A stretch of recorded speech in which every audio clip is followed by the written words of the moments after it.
Bismillahirrahmanirrahim. Assalamualaikum warahmatullahi wabarakatuh. Pernyataan sikap ulama Aswaja dan tokoh masyarakat terkait tragedi Rempang dalam forum Maulid Nabi Keduraya 1445 Hijriah. Kekerasan terhadap warga kembali terulang. Kamis 7 September 2023, aparat gabungan yang terdiri dari Kepolisian Republik Indonesia Polri, Tentara Nasional Indonesia atau TNI, Ditpam Badan Pengusahaan dan Satuan Polisi Pamung Praja Satpol PP melakukan kekerasan terhadap warga Pulau Rempang di Jembatan 4 Barilang, Kota Batam, Kepulauan Riau. Tragedi ini muncul akibat aktivitas pematokan tanah sebagai bagian dari memuluskan proyek Rempang Eco City yang pelaksanaannya akan digarap oleh Badan Pengusahaan atau BP Batam bersama perusahaan swasta PT Makmur Elok Graha MEG. Sungguh pemerintah atas nama negara dengan dalih investasi, peningkatan pertumbuhan ekonomi untuk kepentingan pembangunan telah melakukan kesewenang-wenangan kepada rakyatnya. Warga di 16 kampung diusir atas nama relokasi. Menyikapi tragedi Rempang Galang tersebut, kami para ulama Aswaja Keduraya dan tokoh masyarakat Keduraya menyatakan: satu, pemerintah telah gagal dalam melaksanakan tugas utamanya, yaitu melindungi segenap bangsa dan seluruh tumpah darah Indonesia, rakyat, wilayah, dan kekayaan alam yang ada di dalamnya. Pemerintah yang dipilih dan diangkat oleh rakyat melalui pemilu mengkhianati rakyat dan negerinya sendiri, meneror secara psikologis dan gemar melakukan kebohongan publik. Pada saat yang sama, pemerintah malah tunduk, patuh dalam kendali oligarki dan bekerja untuk kepentingan oligarki. Dua, demokrasi yang diadopsi oleh negara sejatinya adalah sistem kufur. Secara syar'i hukumnya adalah haram. Sistem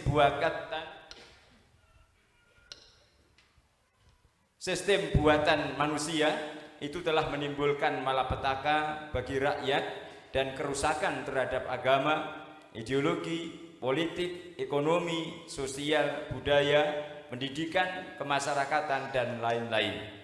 Allah Subhanahu wa taala berfirman, A'udzubillahi minasyaitonirrajim, dhaharul fasadu fil barri wal bahri bima kasabat aydin nas. Telah nampak kerusakan di darat dan di laut disebabkan karena perbuatan tangan manusia. Quran Surah Ar-Rum ayat 41.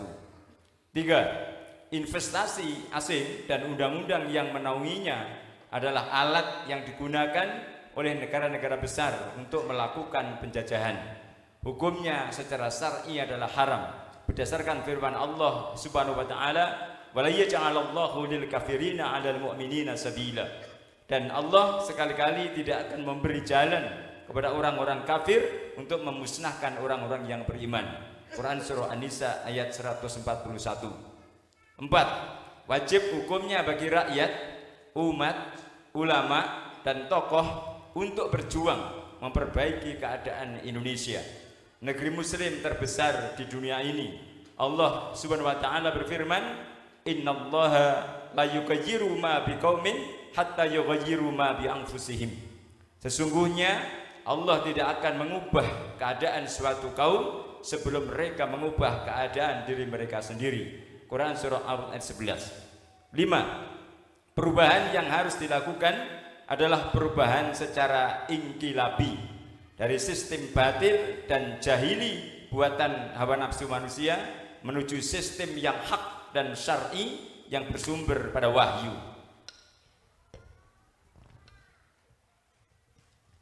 Allah Ta'ala berfirman, liyudhiqahum ba'dalladzi 'amilu la'allahum yarji'un, supaya Allah merasakan kepada mereka sebagian dari akibat perbuatan mereka agar mereka kembali ke jalan yang benar.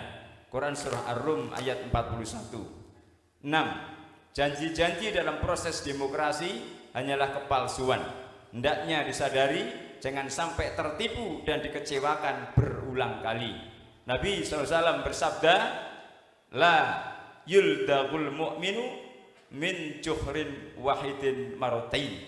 Orang mukmin tidak akan terperosok dua kali pada satu lubang yang sama. Hadis riwayat Bukhari.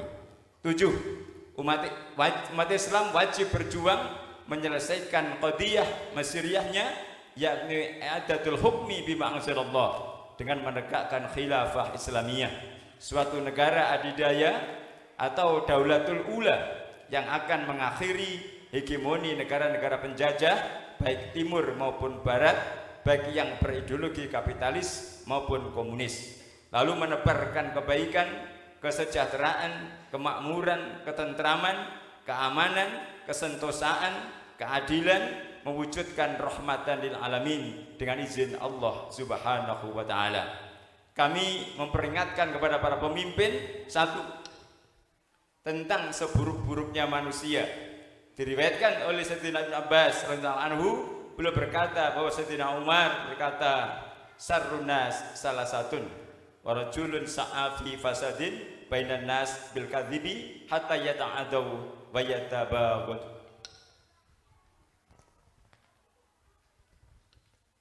Seburuk-buruknya manusia itu ada tiga, yaitu serta laki-laki yang berusaha menimbulkan kerusakan di antara manusia dengan kebohongan, sehingga manusia saling memusuhi dan saling membenci. Hadis riwayat Imam Ahmad.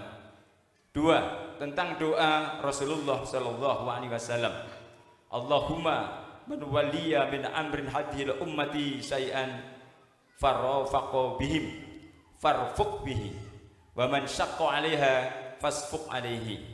Ya Allah, siapa saja yang memimpin atau mengurus urusan umatku ini yang kemudian ia menyayangi mereka, maka sayangilah dia, dan siapa saja yang menyusahkan mereka, maka susahkanlah dia. 3. Tentang wajibnya memenuhi seruan Allah dan Rasulnya. Allah Ta'ala berfirman, ya ayyuhalladzina amanu stajibu lillahi wa rasuli idza da'akum bima yuhyikum. Hai orang-orang yang beriman, penuhilah seruan Allah dan seruan Rasul apabila Rasul menyeru kamu sekalian kepada sesuatu yang membenci, yang memberi kehidupan kepada kamu sekalian. Quran surah Al-Anfal ayat 24. 4. Tidaklah suatu kaum yang menolak khilafah kecuali adalah para antek-antek demokrasi, kapitalisme, komunisme, serta buzzer-buzzernya. Cukuplah bagi kami Allah Subhanahu wa taala sebagai pelindung dan penolong. Wonosobo 8 Oktober 2023, ulama Ahlussunnah wal Jamaah dan tokoh masyarakat Keduraya. Takbir, Allahu Akbar. Assalamualaikum warahmatullahi wabarakatuh.